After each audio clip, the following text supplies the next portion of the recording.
This mountain range in the west of Austria marks a border of sorts.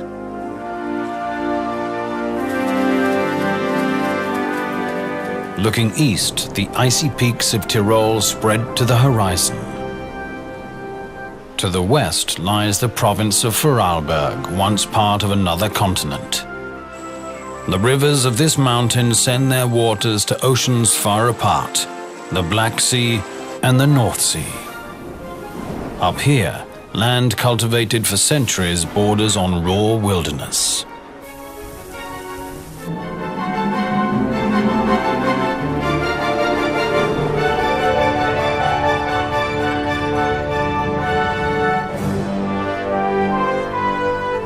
Today, visitors from many countries mix on the Arlberg's powdery slopes. But for the locals, the Arlberg has been a border between contrasting ancient dialects since tribal days.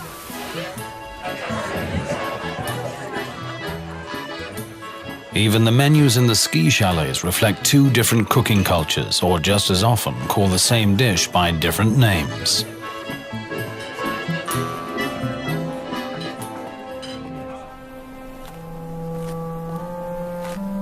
However, in a quiet way, the people east and west of the Arlberg still have a lot in common. A joint appreciation of the hidden beauties of their land.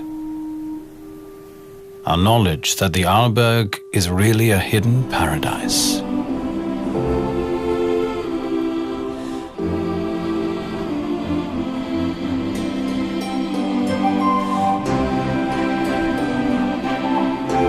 The Arlberg? Actually, there isn't any particular peak or crest or rock formation of that name. The term Arlberg Pass is a modern invention. The region thus named could be defined by its major villages: St. Anton, St. Christoph, Stuben, Zürs and Lech.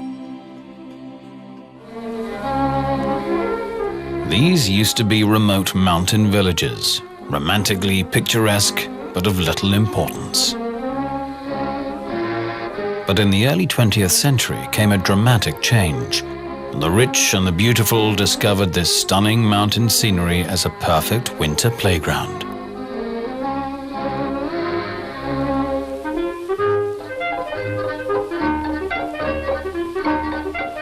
The impact of tourism first transformed the eastern slopes, the Tyrolean side.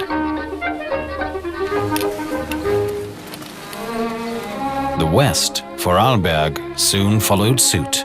The little village of Lech turned into an elegant ski resort.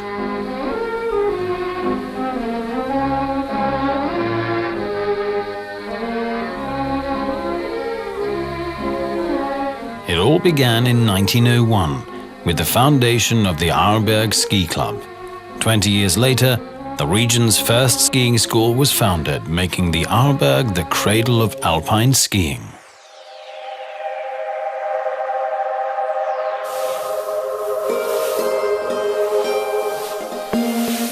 Whether it was laced boots and leather strap bindings, or whether it's high-tech gear, the enthusiasm for skiing has been boundless ever since.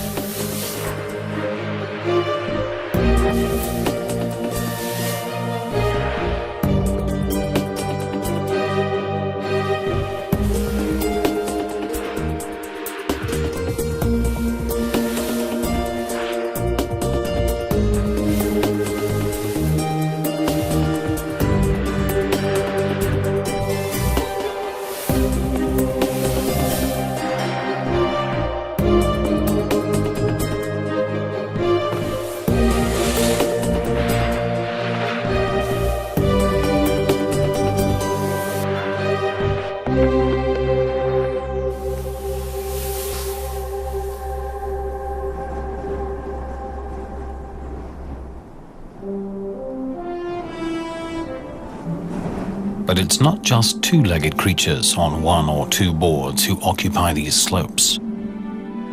Just over the next ridge from the ski runs, hardly a stone's throw away from the sporting crowds, the wild inhabitants of the mountains are spending the winter. sheer rocks are not for skiers. They're the domain of chamois and ibex.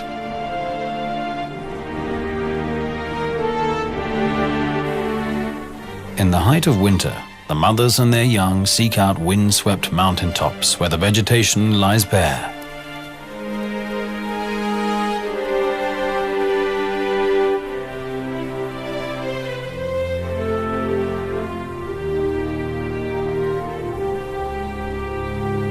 In this season, the bucks come to join the flocks of females. The males have a strict and simple hierarchy. The big ones with the big horns dominate the smaller ones.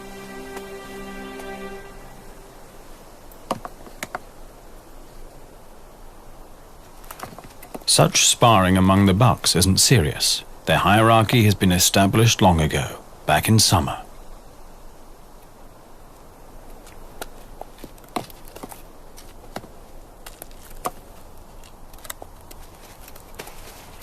If the temperament of two young bucks should ever get out of hand, an older male would quickly intervene.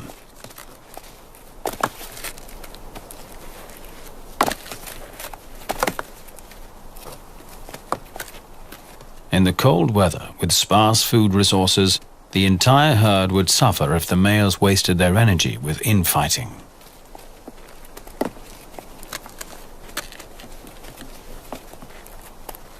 Ibex are really a peaceful lot.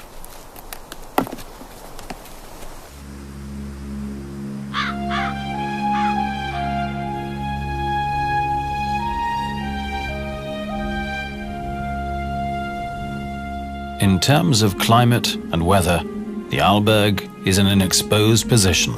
Every storm front arriving from the Atlantic is stopped by this barrier. The clouds pile up and drop enormous loads of snow.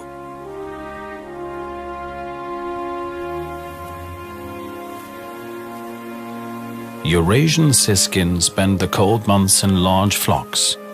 Along the timber line they find tree seeds all winter long. Red deer herds prefer sheltered valleys to escape the onslaught of snow.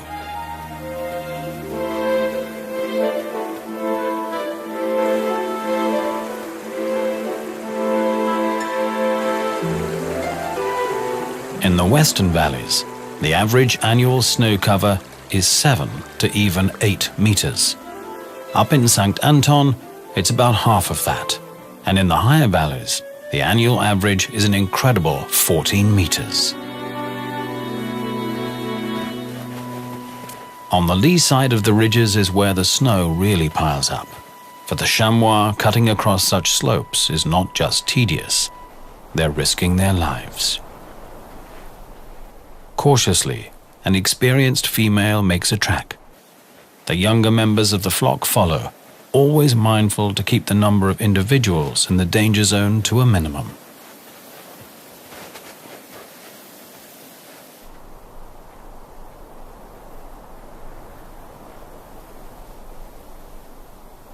The mother with the smallest kids goes last.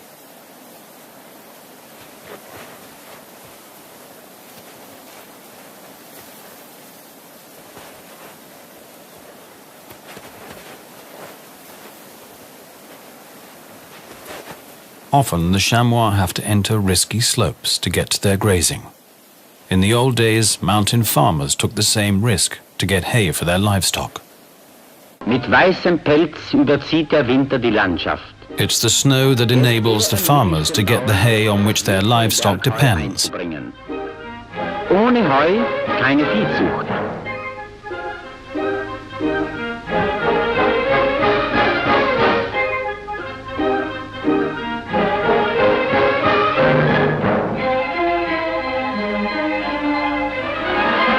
Unter Lebensgefahr fährt man die kostbare Last auf Tannenreisig zu Tal. On fir tree branches, the precious load slides downhill.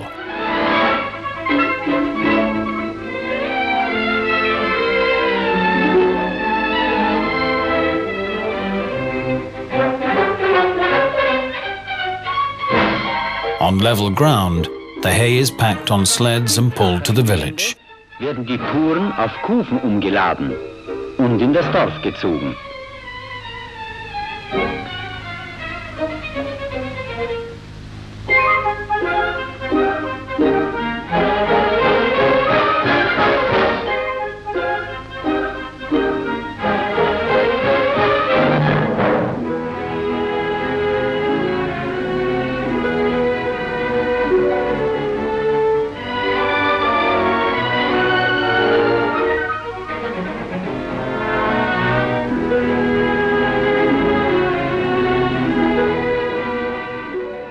Though lifestyles may have changed since then, the wind hasn't.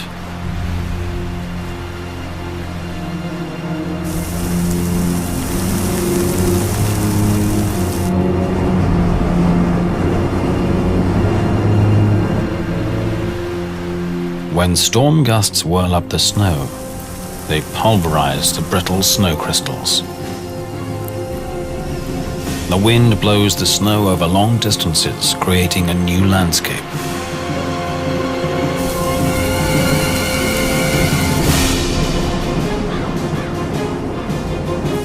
This snow has 3 times the weight of fresh powder and builds huge precarious drifts along the ridges. Often, a slight trigger is enough to send tons and tons of snow thundering downhill.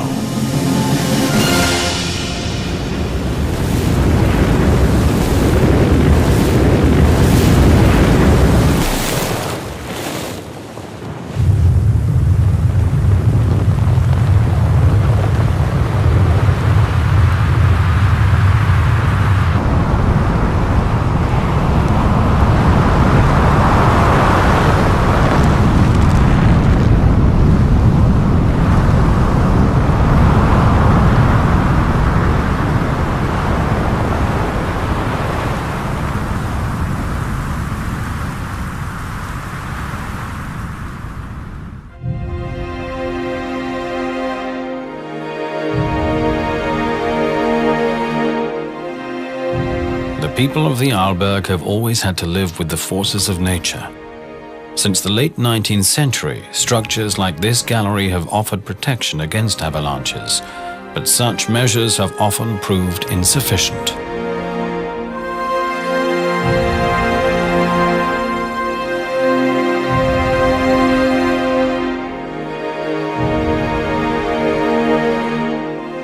In the valleys too, masses of snow have always posed a challenge. In the past, elbow grease was the only remedy. Later, heavy machinery did the job.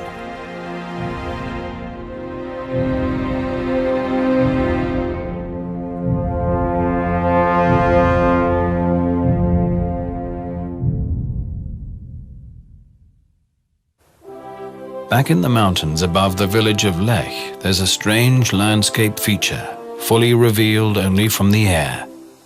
Like discarded egg cartons, some 1,000 craters dot the surface.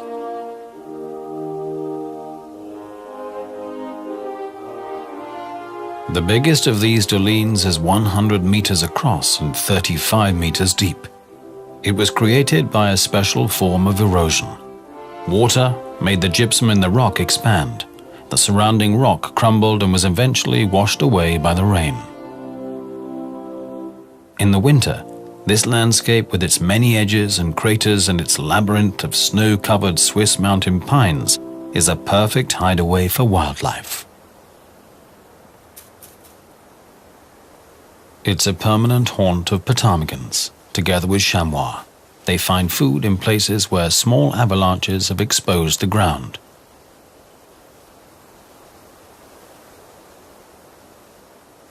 Avalanches, in other words, not only bring destruction and death, but also opportunities.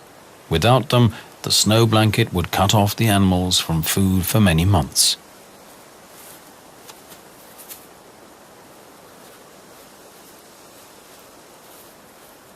Ptarmigans can make do with very little, digesting even small, tough branches and getting the maximum energy from their frugal diet.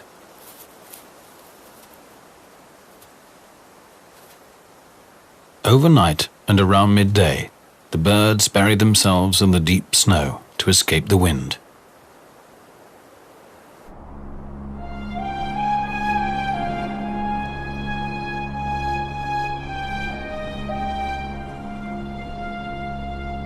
Winter in the mountains can be tough indeed, but when it's really cold and the air is clear, the frosty season displays its full glory.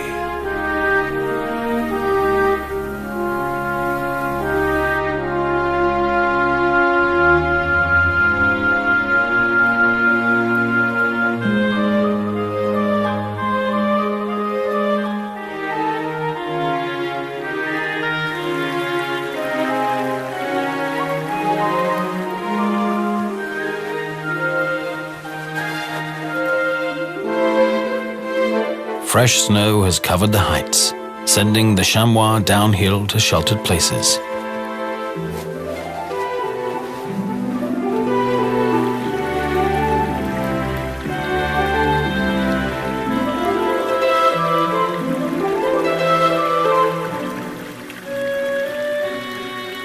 Days are getting longer and the sun is gaining in strength, quickly loosening winter's grip.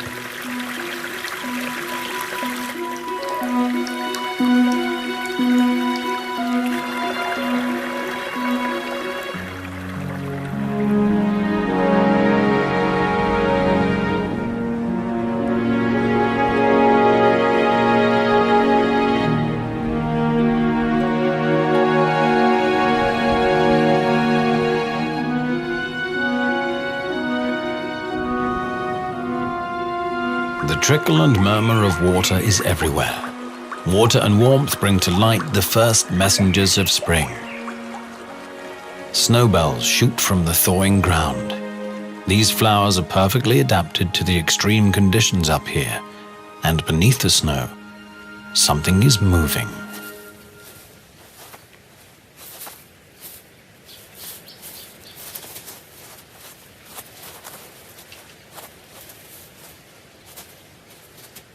The marmots have awoken from hibernation.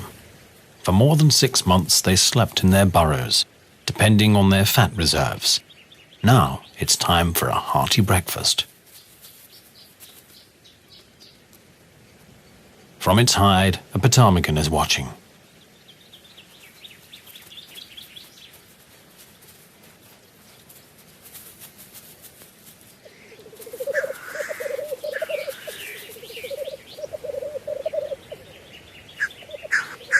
Further down the slope, a black grouse male on a lek is trying to attract females.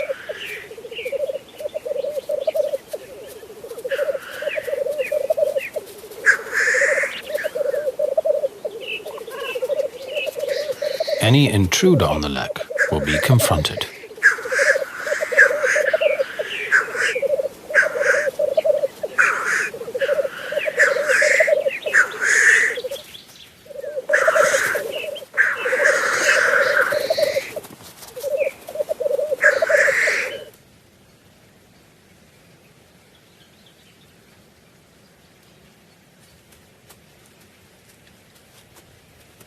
The intruder seems to respect his rival's superior strength.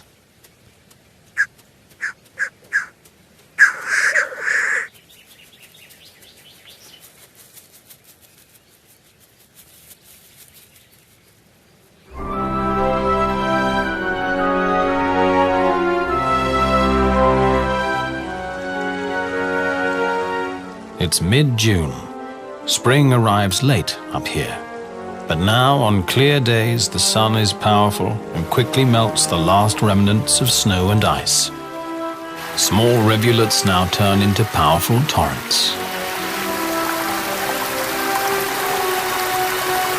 Color is returning to the banks. Alpen roses, crane's bills, and pasque flowers line the mountain streams. But what about the many ski runs? For 70 years, tens of thousands of skiers have been compacting the snow, and for 35 years, more and more artificial snow has been added. The answer is surprising. Above the village of Lech, ski runs have turned into a sea of flowers.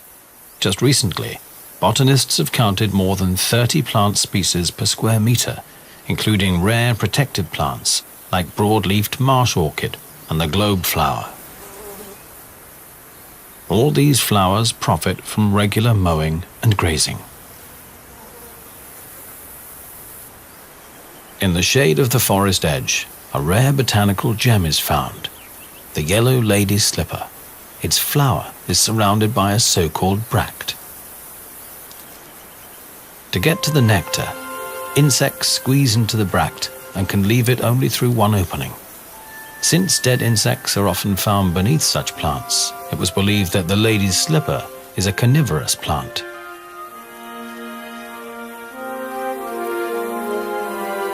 In fact, however, predatory spiders often lie in wait by the bract's exit, killing the insects and leaving their empty skins in the grass.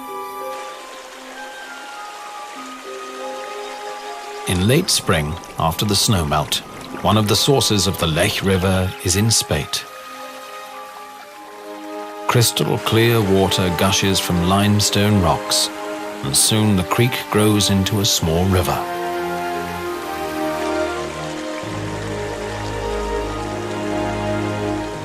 The Lech River has carved a deep canyon into the limestone. This is Europe's great continental divide. From here, the Lech, Rosanna and Mustal rivers flow towards the Black Sea, while the Flexen, Routes and Bregenz rivers end up in the North Sea. Along the ridges and crests of the Arlberg, it's decided whether a falling raindrop is sent on a long journey east or north.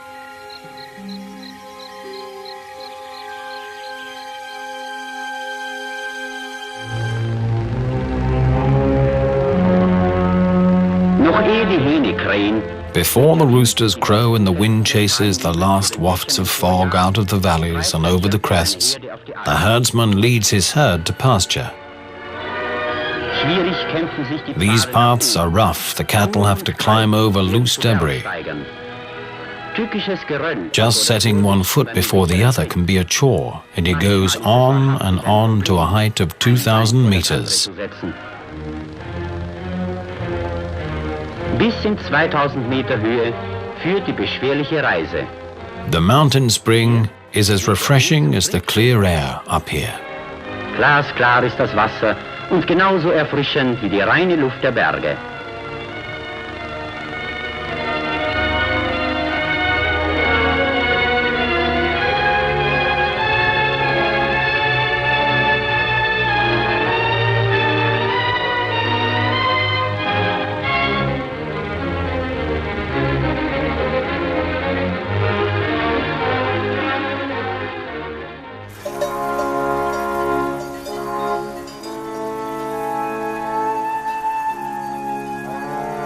The mountain pastures are still being cultivated to this day.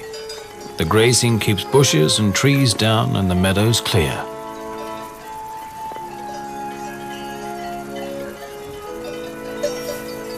After the high pastures have been grazed, blue flowers begin to dot the slopes. It's the blue wolf's bane, one of Central Europe's most toxic plants. According to a Greek myth, it grew from a hellhound's drivel. The mere touch of the blue or the yellow wolf's bane can cause severe toxic shock.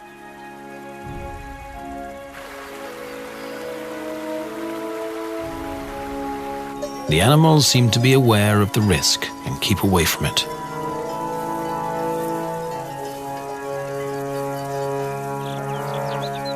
Mountain cabins have always been built in spots known to be safe from avalanches. Some of them used to be dairy farms. For centuries, traditional cheesemaking was practiced up here. This is tedious work. Fresh morning milk and milk from the previous evening are mixed with ferment and heated. The curdled mass is cut up with a cheese blade.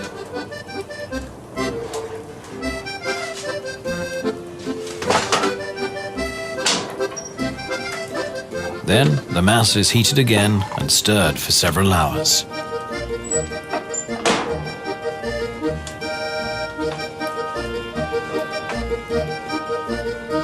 In the days when the pastures could not be reached by vehicles, making cheese was the only way of preserving the summer milk.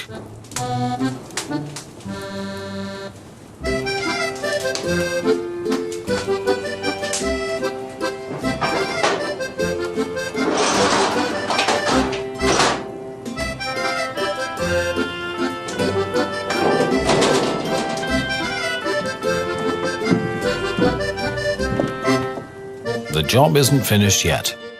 The soft cheese is packed into cloth, pressed, and turned over again and again.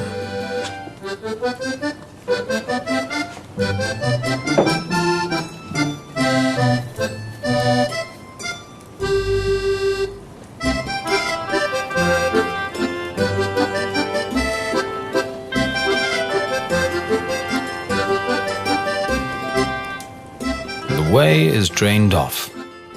Once a loaf has the right consistency, it's immersed in salt water overnight.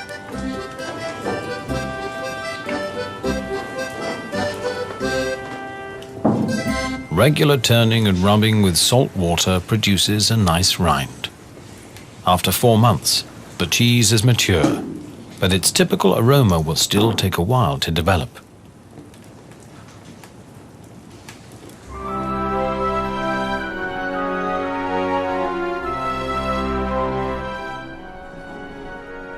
The Arlberg's deep past is full of surprises. Some 220 million years ago, its crests were flat, tropical beaches, not far from the equator. Again and again, the tropical sun dried out shallow lagoons, leaving behind gypsum. As the African plate drifted northward and eventually collided with Europe, the shallow sea and its beaches were squeezed together and eventually lifted up. The gypsum craters, as such, may be unspectacular, but they allow trees to grow way above the timber line. Along the crater rims, the air is warm. Cold air drains away into the funnels, turning the climate upside down.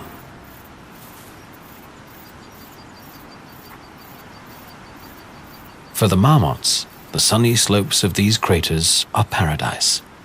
It's full of hiding places, and the soft ground is easy to dig. The young are out all day now, trying to gain weight.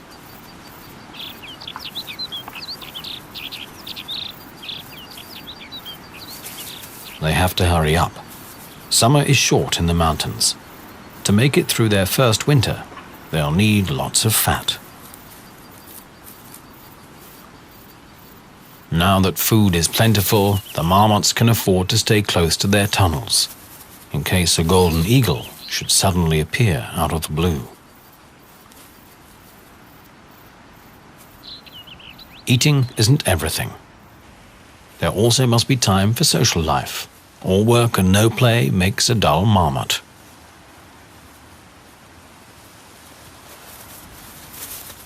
Marmots are natural-born whistleblowers. If one of them spots anything suspicious, it will sound an ear-rending alarm.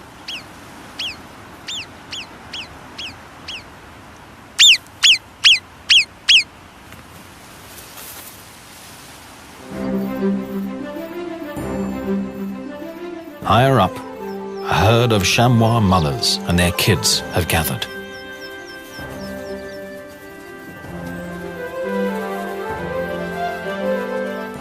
Here too, good, clean fun seems to be an important part of life.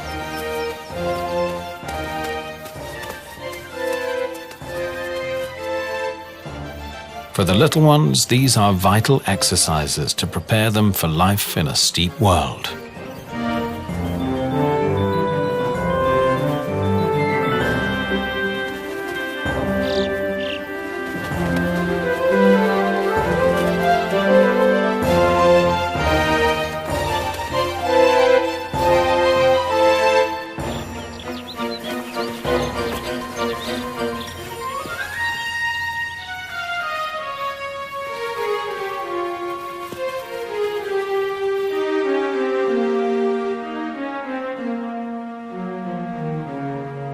In the mountains, weather changes can be spontaneous.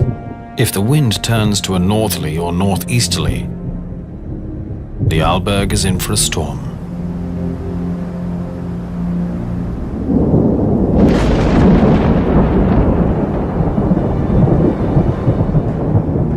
When early settlers found such shapes imprinted in the rocks, they called them thunderbolts, believing they had been engraved by flashes of lightning. For the mysterious tracks next to them, they also had a ready explanation. This is where the devil danced.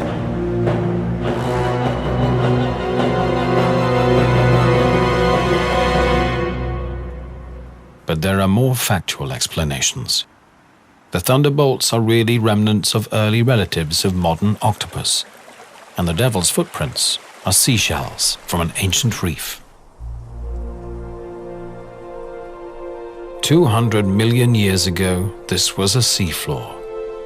The Thetis, the ancient Mediterranean with its sprawling lagoons, kept changing its shape and size, again and again. To the expert, this is an open book telling 400 million years of geological history. Broken up by ice and washed out by water and acids, this karst landscape is the result of erosion.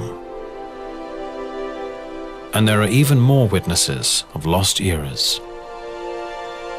The ancient sea was populated by ammonites, marine predators like the nautilids, the predecessors of modern octopus.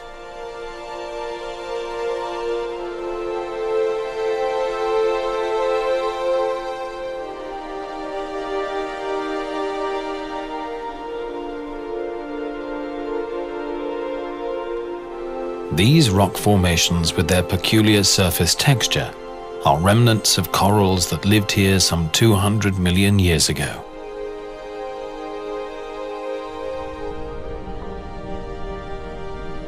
Over millions of years, the sea level rose and fell, followed by the growth and decay of coral reefs.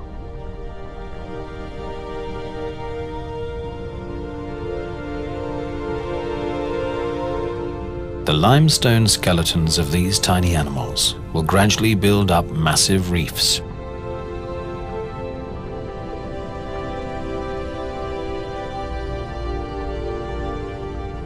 But the Arlberg's coral gardens were just a brief episode in Europe's long history. In fact, these rocks have come from several ancient continents.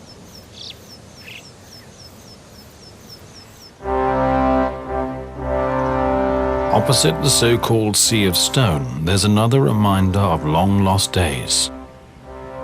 The red face.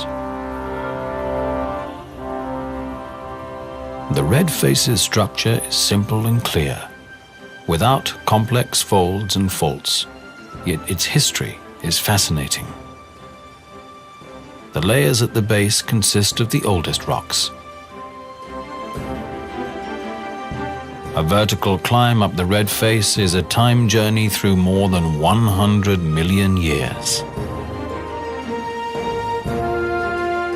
The red band which inspired the wall's name dates from the era of dinosaurs. Back then, this layer was several hundred meters below the sea. There were strong currents. The iron contained in the sediment reacted with the oxygen in the seawater, dyeing the rock red.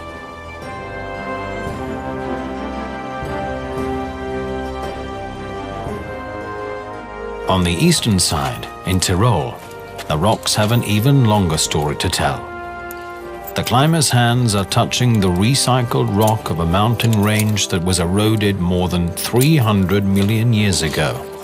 Masses of this debris sank down into the Earth's mantle, was transformed by pressure and heat, and lifted up again.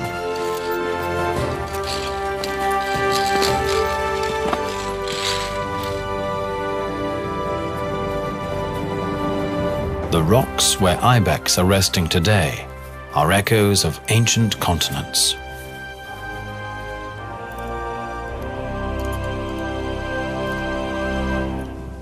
The history of the ibex may be much more recent, but it's just as dramatic. In the Middle Ages, these animals inspired a mystic imagination. They were believed to have magical powers. Almost all parts of their bodies were used as medicines. By the early 19th century, the ibex was practically extinct. Only in the Gran Paradiso Mountains in Italy, some 60 individuals survived. Under the personal protection of the Italian king, the population was allowed to recover somewhat. But when Swiss authorities asked for some animals to rebuild a Swiss population, the king declined. Switzerland then sent a group of poachers to kidnap some ibex. Their offspring now numbers 30,000 individuals in the Alps.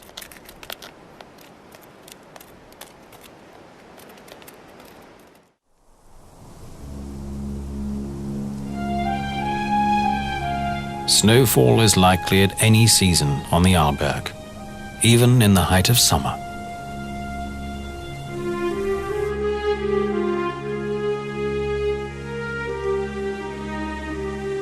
The famous Edelweiss has no problem with a few days of winter in the middle of summer. Its fur is a protection against ice and snow, dry winds and ultraviolet radiation.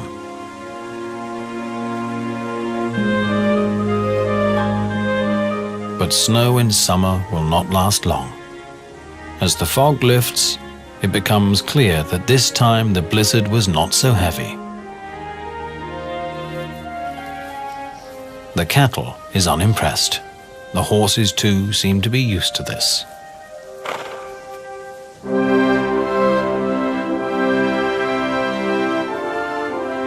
A few centimeters of snow in summer cannot belie a general trend in the Alps. The climate is warming, and the glaciers are waning. In recent decades, the Kaltenberg Glacier has lost much of its ice mass. The same is true for the Kuchen Glacier. Some 20-30 years ago, this vast field of debris was still covered by ice.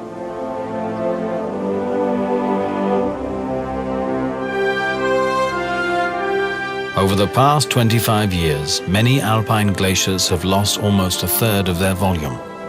The end of this trend is not in sight.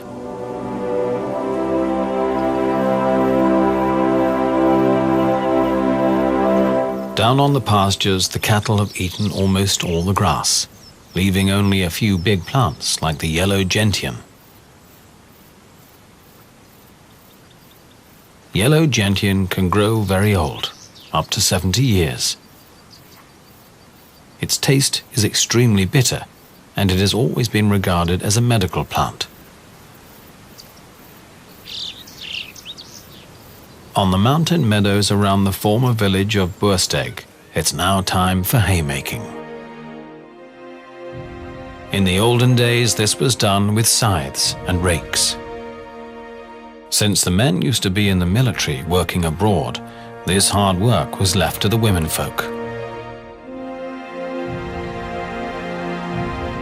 The women even pulled the hay to the shacks, or all the way down to the valleys.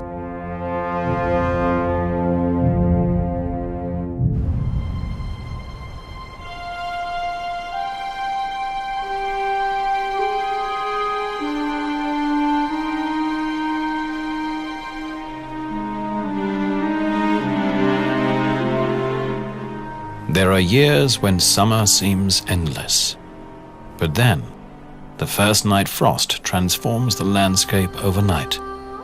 Fogs roll through the valleys, and the breeze carries an autumn fragrance.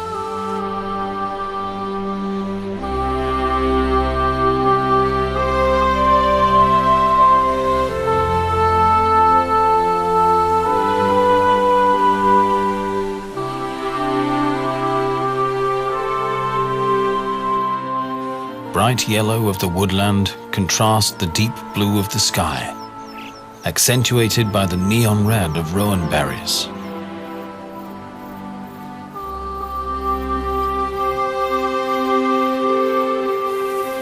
In fact, these are not berries at all, but apple-like fruits of the rose family. which is of little concern to the red deer. To them, it's just a juicy snack.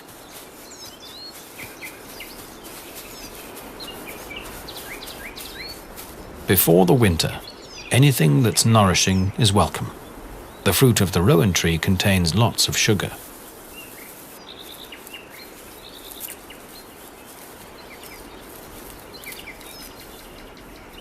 For centuries, these fruit were believed to be poisonous. In fact, however, even humans can eat them when they're cooked. They contain lots of vitamin C.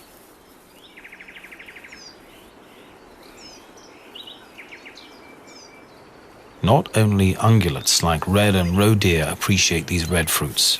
Badgers, foxes, and numerous other species love them too.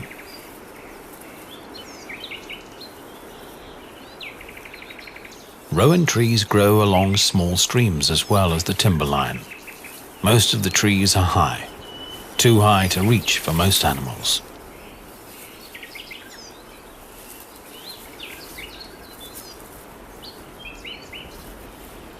No problem for birds. About 60 bird species feed on them. This is how autumn sounds in the mountains.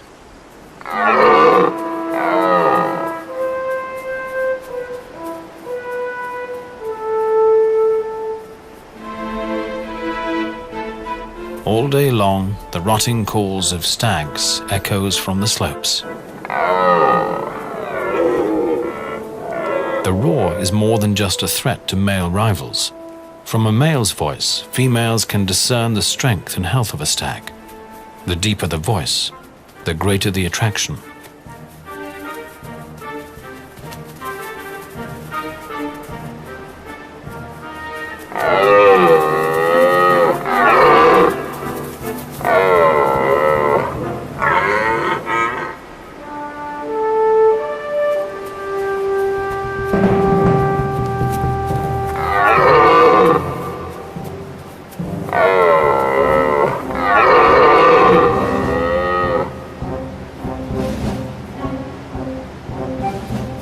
If a young male should intend to approach the harem of a dominant stag, a battle is inevitable.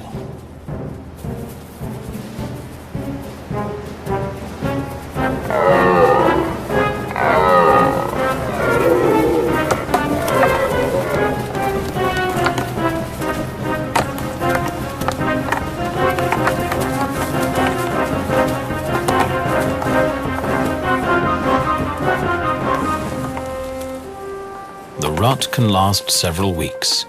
For the dominant stags, this is the most stressful time of the year.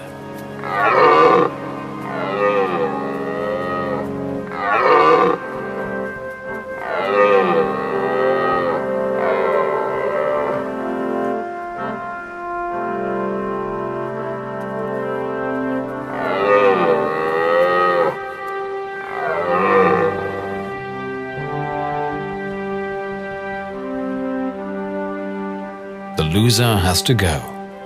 If he survives the winter, he can have another try next year.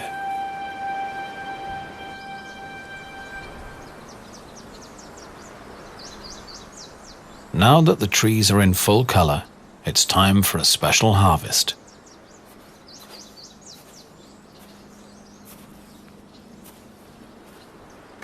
For decades, this gentian plant has withstood all sorts of troubles. Now it will serve a noble cause.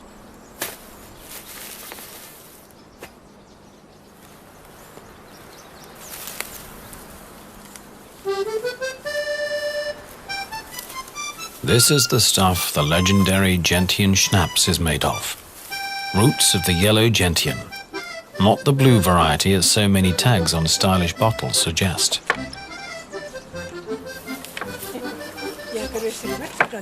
The roots are cleaned with a brush, very carefully. Even the slightest remnant of dirt would spoil the work of many days. The clean roots are chopped up.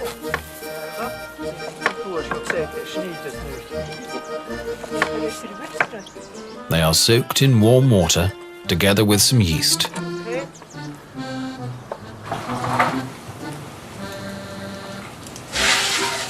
After 3 weeks of fermentation, the mash is ready. It is poured into a retort pot. The so-called bird's beak is placed on top.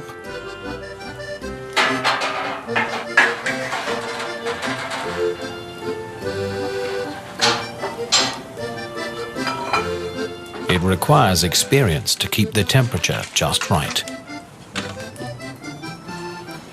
Just at the right moment, the still has to be cooled down.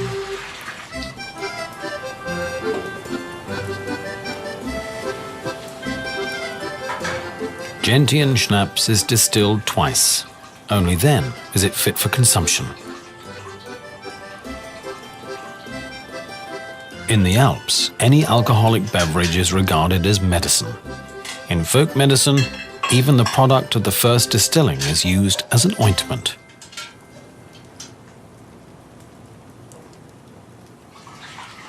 The end product, the schnapps, is recommended after physical exertion or general weakness, and after a good meal.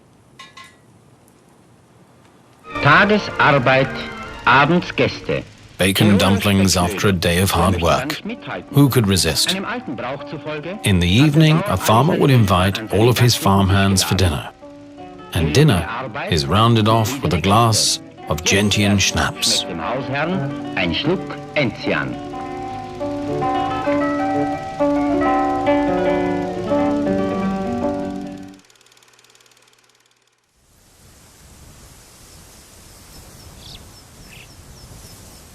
November. The first snow in the mountains signals the opening of an exciting spectacle. The chamois rut. In contrast to the ibex, who will batter each other with sheer power, chamois bucks will engage each other in breakneck chases.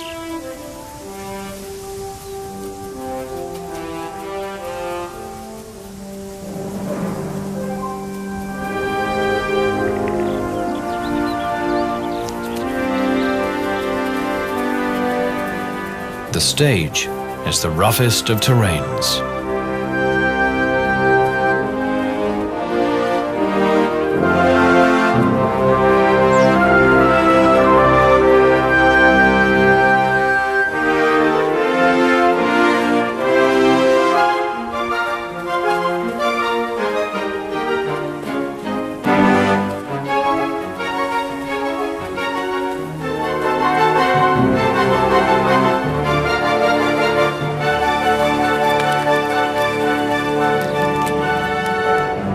The year is coming full circle.